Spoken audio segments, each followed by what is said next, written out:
And for this high-stakes project, that's what happened. Trump's son-in-law, Jared Kushner, and Trump's special envoy, Steve Witkoff, both longtime real estate developers, played key roles. The process here was unusual, to say the least. Since October 7th, Israel's enemies have learned a hard truth. Those who attack us pay a heavy price. But those who partner with us advance progress and security for their peoples. President Trump just said it. It's also in the Bible. It says, those who will bless you will be blessed, and those who will curse you will be cursed. And that's actually what is happening.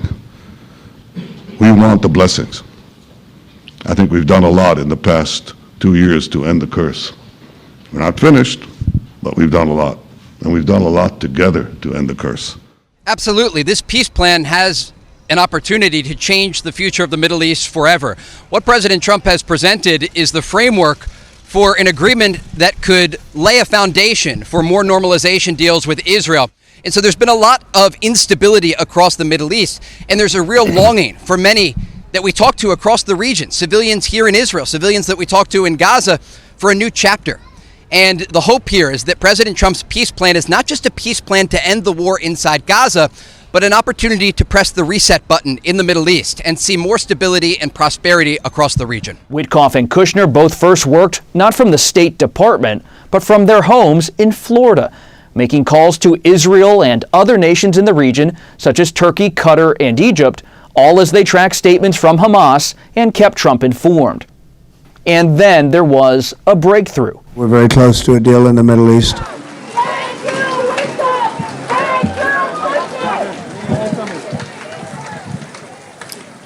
I agree with you. Thank you, Witkoff.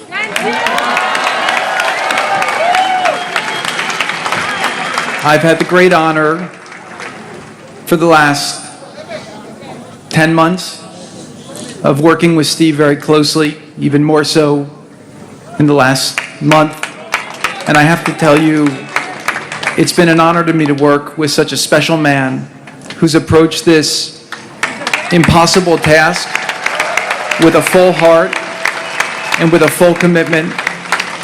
And when things got tough and we ran into brick walls, every time that happened, we just said, let's make a new plan, let's try again. And that's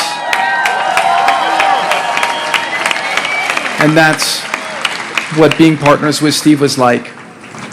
And I also have to say, working with President Trump on this, his commitment to seeing peace, to seeing the hostages return home, to seeing Israel secure and safe, and to seeing the entire Middle East stable and thriving is unmatched.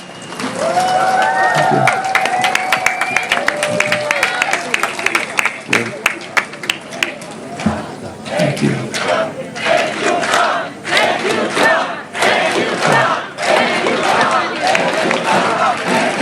That's right. Thank you, President Trump, for the amazing job you did and for your commitment to bring this horrible conflict to an end.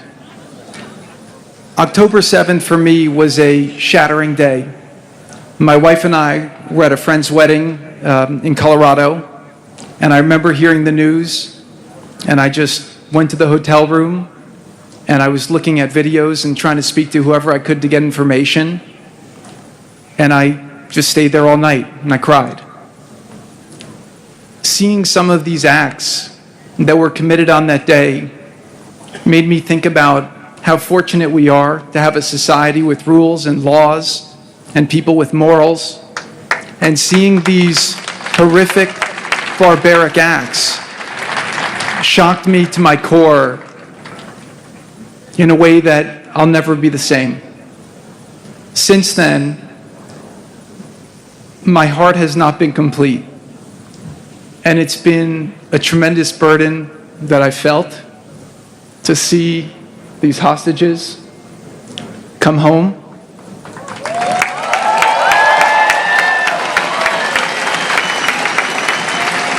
To see their families get the closure they deserve and to end this nightmare.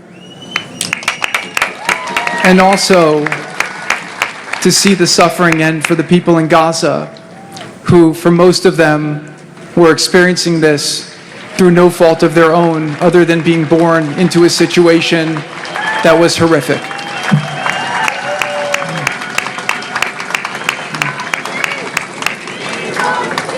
We're not going to celebrate tonight. We're going to celebrate on Monday when the phase one gets into conclusion.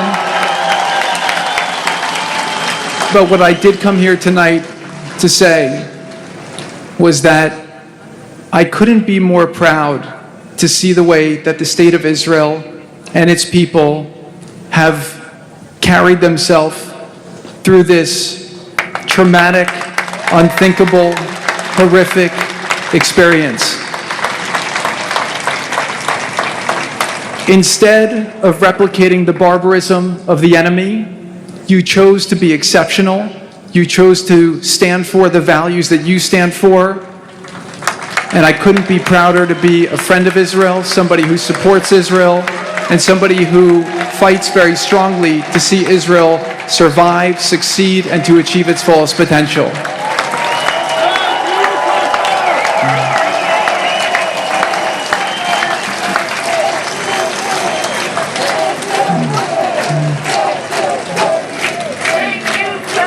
Thank you.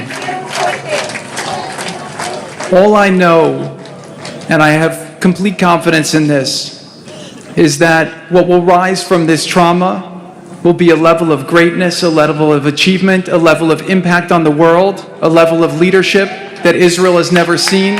And I encourage you all to go forward, to seize that opportunity.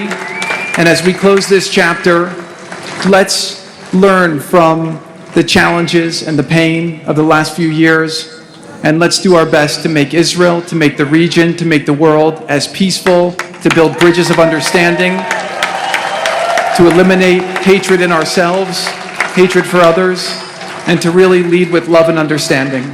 So I thank you all for the tremendous commitment you've all shown, for the support that you have given to these amazing families through such a horrific time. And just the final thing is, I just want to thank the amazing soldiers of the IDF.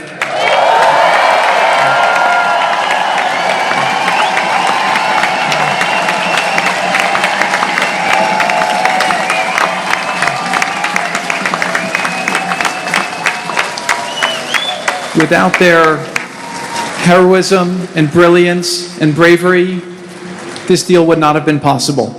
So really want to give a big tribute to them. So God willing, we've accomplished the first phase. It's been very, very rocky. Steve and I will one day tell the stories. They'll make you laugh. They'll make you cry. It was crazy.